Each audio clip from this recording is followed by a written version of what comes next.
Bonjour, voici Katia Keller. Aujourd'hui, on the go, on va parler de la justesse.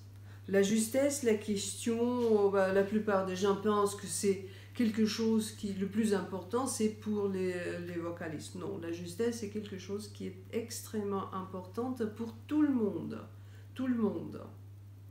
Et bien sûr que le pianiste qui n'accorde pas son instrument, en fait, la justesse de son instrument ne dépend pas de lui, ça dépend de l'accordeur, bien sûr. Bon, là on peut se dire, oui, mais quelle est l'importance parce que je touche la note, elle est bonne. Non, il est très important et je veux vous expliquer pourquoi c'est important. Bon, en réalité, il y a trois sons différents. Le premier, c'est le son qui vient de l'extérieur, ce qu'on entend par l'oreille extérieure. Et bien sûr que c'est le son le plus simple. Si on n'est pas sourd, on entend. Pourtant, la justesse vient quand l'oreille interne s'ouvre et me dit, oui, j'entends qu'il y a quelque chose de l'extérieur qui ne va pas ensemble. Hein? Donc l'oreille intérieure s'ouvre déjà et commence à se coordonner un petit peu avec l'oreille extérieure. Après, le son chanté.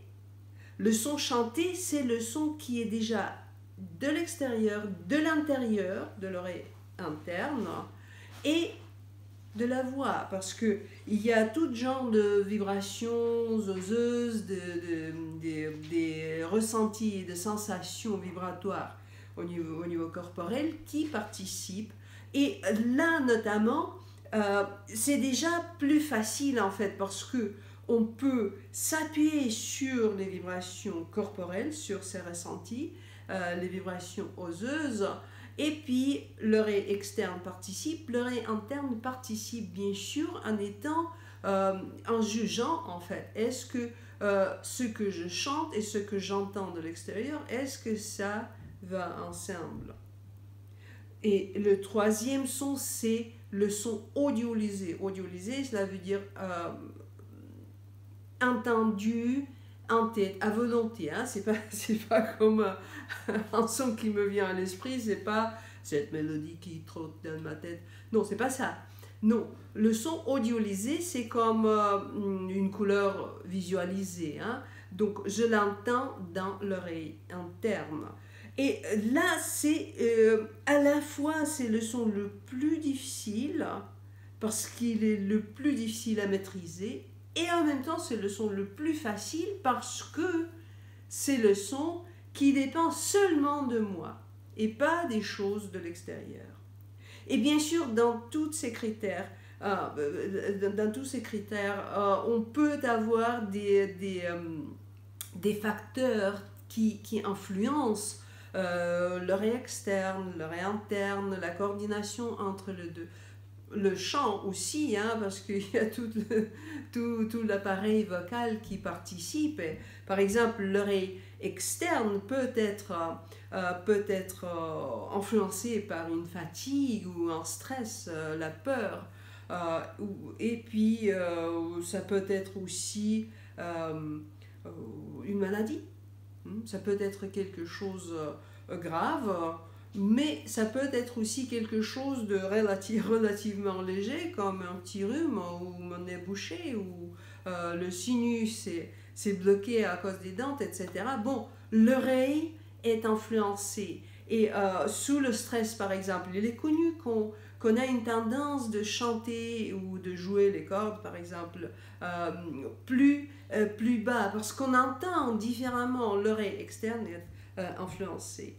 Et puis l'oreille, la voix, comme dit déjà, bon, l'oreille externe, l'oreille interne et aussi le ressenti, toutes les sensations, l'oreille vibratoire, si vous voulez, de notre corps. Bon, ce son peut être bien sûr influencé par les deux autres oreilles, mais aussi bien sûr par la coordination de cordes vocales, la posture, etc. Tout ce qu'on apprend quand on apprend à chanter. Finalement, l'oreille intérieure. Là, notamment, c'est quelque chose qu'on peut vraiment contrôler. Elle n'est pas tellement influençables. Mais d'avoir accès à l'oreille interne, ça c'est une autre question. C'est vraiment pas très évident. Il faut faire quelques exercices et notamment quand on parle de l'oreille musicale, c'est la coordination, la bonne coordination entre le son de l'extérieur et la voix. Tout simplement, j'entends une note de l'extérieur et je peux la reproduire. Ça, c'est l'oreille musicale. C'est pour ça d'ailleurs qu'on a cet exercice pendant les premiers examens de toutes les écoles musicales. Hein. C'est tout simplement la possibilité de le test très très simple pour réveiller s'il y a une certaine coordination entre l'oreille externe et interne, et de plus s'il y a une certaine maîtrise, certains degrés de maîtrise sur sa propre voix. Finalement, bon, comme dit, l'oreille interne, le son audiolysé, c'est quelque chose qui est difficile à maîtriser, mais quand on le maîtrise et quand on ajuste les trois, cela nous donne un triangle parfait, en fait, un triangle parfait de l'oreille absolue. Oui, les trois sont parfaitement ajustés, c'est notamment l'oreille absolue. Une des définitions de l'oreille absolue. Alors, comment travailler cette coordination? Parce que ce qu'on veut, c'est en fait la coordination parfaite. Hein? Là, notamment, hier, j'ai reçu un email où la personne me dit « Oui, mais en fait, j'entends quand c'est pas juste, mais quand je chante, bon, j'arrive pas à contrôler la justesse. » Bon, c'est possible, c'est possible. Cela veut dire que j'entends que c'est pas juste. Ça veut dire que l'oreille interne est déjà un peu ouverte et déjà un peu en coordination, au moins qu'elle dit au cerveau « Oui, il y a quelque chose qui va pas. » Mais il manque toujours de cette coordination avec la voix. Hein?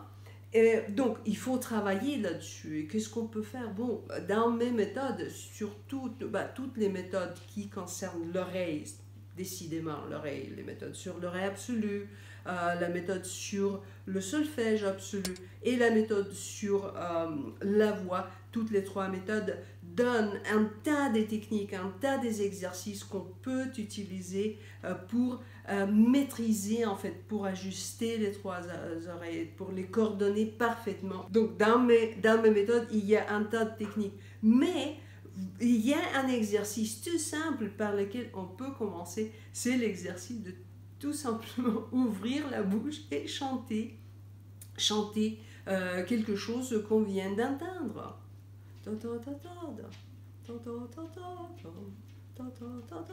Voilà, c'est ce que ma voix vient de chanter, ce que j'ai entendu par l'oreille extérieure. Voilà, c'est comme ça qu'on fait. Et bien sûr que vous pouvez chanter les notes dans les voix des autres personnes, aussi dans votre propre voix. Vous pouvez chanter les notes dans les bruits. C'est très intéressant parce que ça vous pousse, en fait, ça vous stimule de vraiment écouter au cœur de son pour chercher la fondamentale. Et bien sûr, quand vous écoutez la musique, bon, chantez avec. Chantez avec, mais pas comme, je connais cette chanson, donc j'ouvre ma bouche et je chante moi.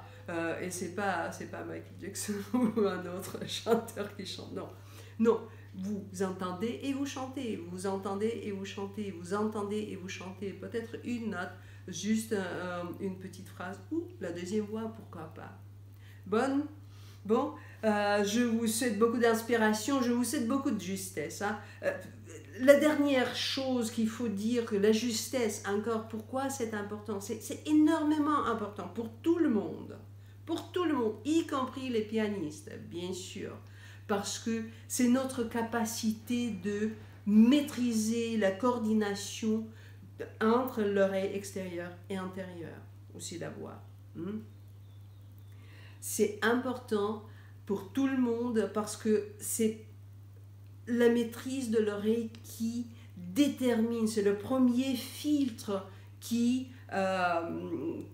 canalise en fait nos capacités musicales, qui canalise tout ce qu'on peut faire en musique. Donc le plus on ouvre ces canaux-là, bon, le mieux on peut jouer et chanter. Après, c'est une autre question de se développer en tant que musicien pour aller jusque-là, jusqu'à la limite de l'ouverture de notre oreille.